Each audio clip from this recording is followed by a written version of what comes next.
The real reason I bought the STARk VARG, this beautiful machine, I know, 2 strokes, 4 strokes, the sound of the engine, blah, blah, blah. But hear me out. The reason why I bought this bike is because look where I'm at. You see those houses over there? I live in these houses. I live in this neighborhood, right? It used to be I'd have to load my dirt bike in the truck, go 30 minutes north, maybe an hour into the desert so I can ride. Now, I could just put my boots, my jeans on. I got my STARk VARG, look at this. I got a jump. I got another big tabletop jump. I got all this desert over here, and it goes quite a ways that way. And then there's, beyond those houses, there's another big dirt area where some cool jumps. So the real reason I bought the STARk VARG is for the noise, right? I'm in Southern California. I am in the high desert, but there's a lot of freaking dirt bikes that roam around, and they're not supposed to, right? Neighbors can call the cops, say, hey, I don't want to hear this loud, obnoxious bike rolling up and down the street, you know? So with me, I can just freaking literally put my helmet and boots on and leave my garage, right? Just leave my garage and come right here. Like this is the life, right? I mean, this is like, I never would have dreamed in a million years. I mean, this is a dream.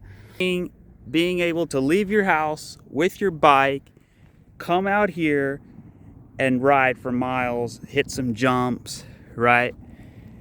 I can ride literally every day. Most people, they ride maybe once during the weekend, or maybe once a month, right? I could, since I work from home, after I'm done working, I can literally just come out here every single day and ride. You know, it's not the greatest riding spot, but that's not the point. The point is, I don't have to change the oil. I don't have to change the air filter, spark plug, you know, because time is money, right? And I don't want to be spending a lot of time working on a bike. Now, I love YZ450F. That's what I grew up, 250F. Those are, you know, the premier bike for me, right? I've always been a Yamaha fan, so this is not necessarily to replace the Yamaha, but it's really cool if you just want to putt around or even go on long rides, because honestly, I've taken this thing, I could probably get, depending how hard I ride it, I could probably get 4 to 5 to 6 hours, right? Maybe 3 hours if I'm riding really aggressively. And if you're super pro, maybe you can get, and if you go to the track, you're always on the throttle, right? Maybe you get 2 hours. But you bring a generator and you don't have to charge it to 100%. Actually, it's recommended not to charge it to 100% every single time you ride it, only if you really need the range. This is the best bike I've ever had in my entire life by a lot. The suspension, KYB suspension, amazing, right? Now, these are graphics I put on. I don't know, what do you guys think? I think they're cool. I got the gray STARk, right? Here's the other side of it. Yeah, people just litter with their trash, but you know how it is. Here's the front of it. Can't really see. The reason why I'm leaning up against this thing is because the damn kickstand broke. That's one thing I don't like about the bike, is the kickstand.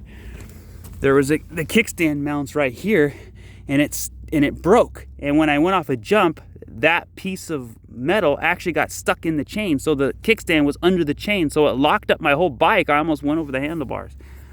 So I don't know if that's ever happened. I love the foot pegs. I love these big beefy tires. Look how freaking bald my tires are getting already. Probably because I have to ride on the street to get over here. But yeah, man. If you're thinking about getting a STARk VARG, I would highly recommend it. Don't forget those Suron stuff. Forget all that other stuff. This is the bike you want.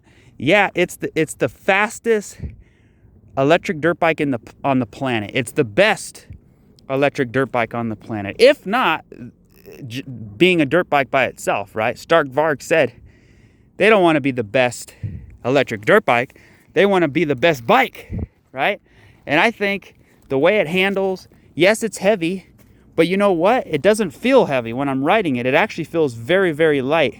And I got the handbrake because your index finger, right? So your finger right here, when you push the brake, this is more precise, right? You could do brain surgery with your fingers, right? Doctors can do brain surgery by using their fingers, right? You cannot do brain surgery with your foot, okay?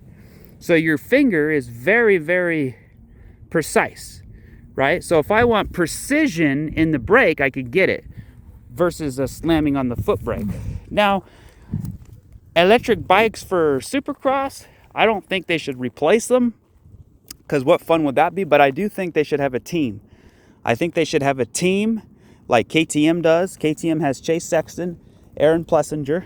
Okay, why not STARk VARG? Let them have two guys, right? Give them two guys and make it interesting, right? I think, but here's the thing. Can the battery last through 20 minutes? Now, I just told you I could get 3, 4, 5 hours. That's me, though. But you put Eli Tomac on this bike, I could guarantee you he could drain the battery in like 20 minutes. And that's what you need. I mean, these guys are going 20 minutes plus 2 laps in a main event. I mean, I don't know. I don't know if it's been tested. I think it has. But you know what? This is the first one, okay? When the first iPhone came out, it was better than anything in the world. I think iPhones suck, by the way. I have Android.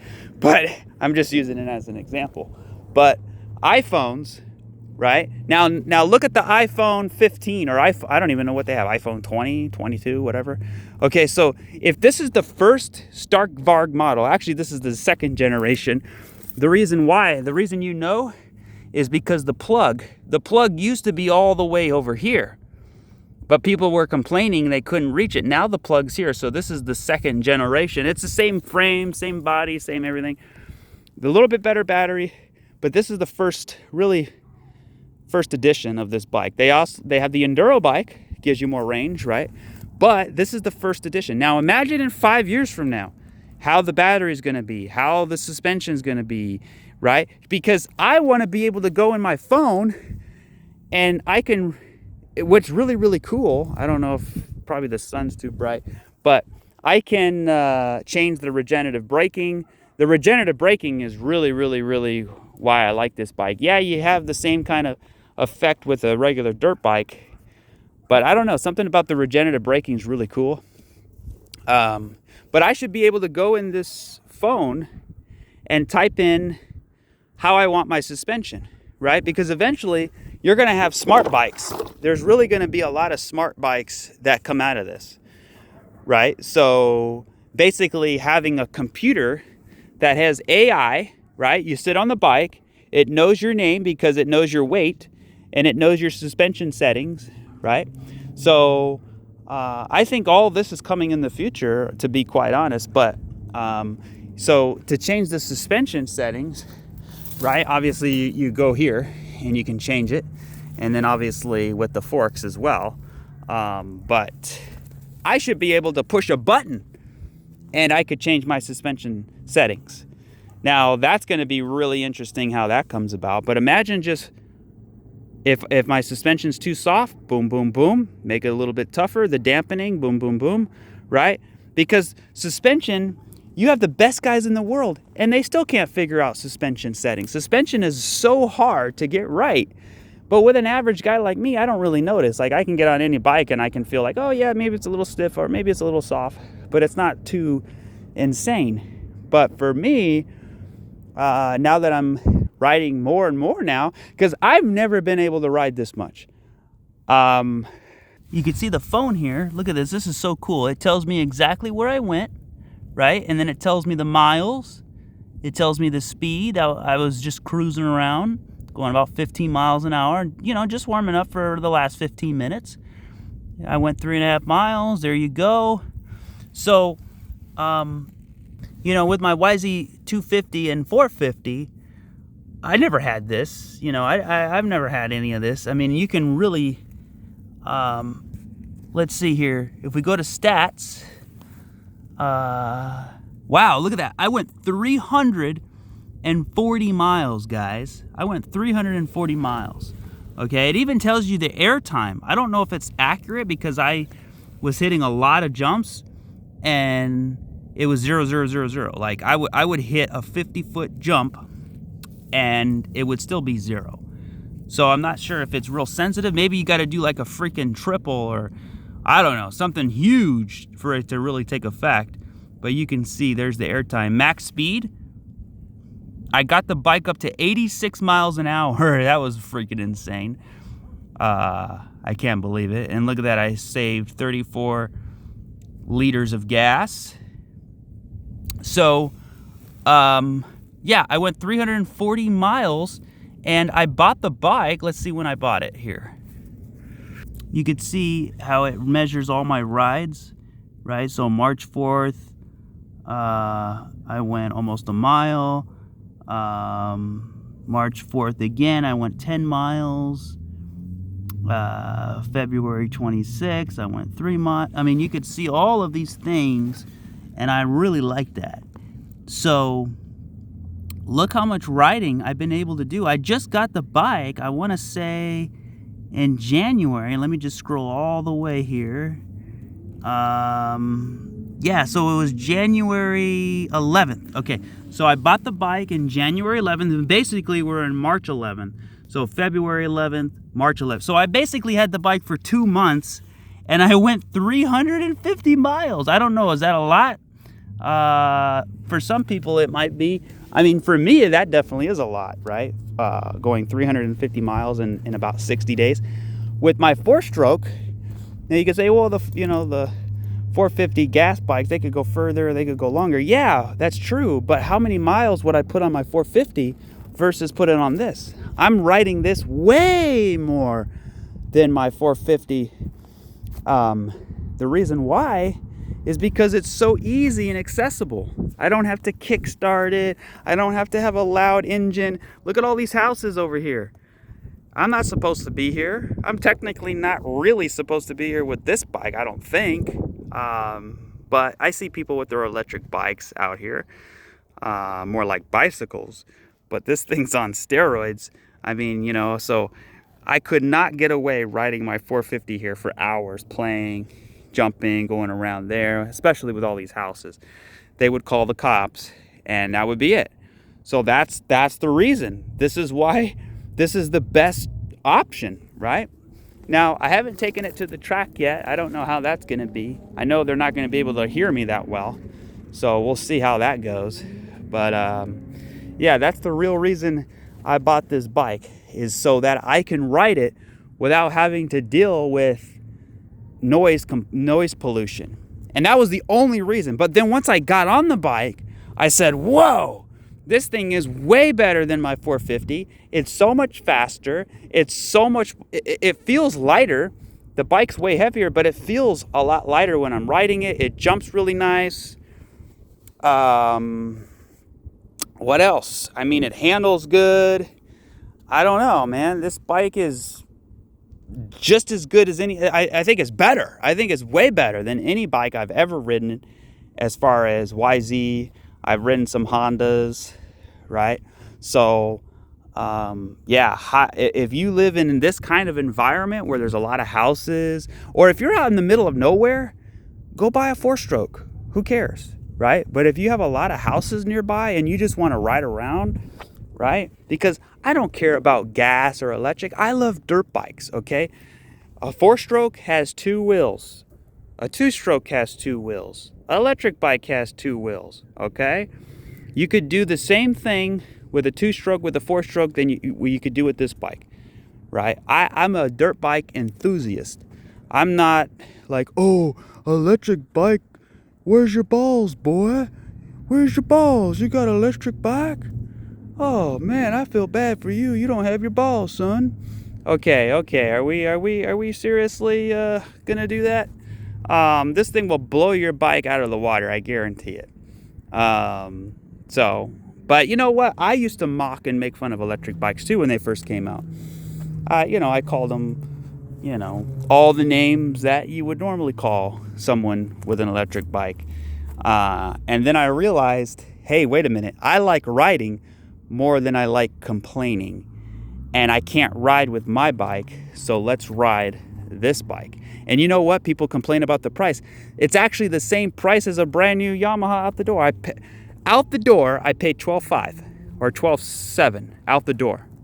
Out the door, okay? With a Yamaha, well, back in the day, it used to be $15,000, maybe up to $16,000 out the door. But since they have the Enduros, the MX versions came down in price. So I went to Thousand Oak Power Sports. You could talk to Brandon, and he'll hook you up with one of these things, man. They're sweet. You could get medium. And the one thing I like about it is the suspension. You can get medium, soft, or hard. I chose to get soft. The reason why is because I do a lot of enduro, but I can always stiffen it up if I wanted to. Whereas a medium suspension setup, I can make it a little bit softer, but it's a different shock. So, I'm about 165 pounds with all my gear on, maybe 670. So, I'm about 6 feet tall, and I don't know what else to say, dude. This bike is sweet. I mean, look at this jump here. You jump, you come here, you jump, and you land all the way over there. That's 50 plus feet, just about. So anyway, I got my broom and shovel over there and just kind of building some jumps. Here's the one I've been working on a little bit here. I like this jump here. It's kind of a big step up. You can't tell on camera, but this thing's pretty big. You roll up this thing right here, and it's like, well, where do you land? Because you can see how it goes up. So you actually you come down. So there's the top of the jump. You come down, and then you come down, and then it goes up, but then it starts to come back down on this part. So if you land right here, it's gonna hurt. You gotta land over here. So when I first got the bike, I was like, all right, I'm gonna hit this thing. That didn't do too well. Keep in mind, I haven't rode in a long time, so I don't even have a truck, right? So I used to have a truck, but I don't have a truck anymore. We moved, and if I had a 450, I keep it at my dad's. But if I had it with me, I took it. I basically couldn't take it anyway. I don't even have a truck, so. But I use his truck, and I'm in the market for a truck now anyway. So, but yeah, I've gotten a lot of riding, and obviously it depends where you live too, right?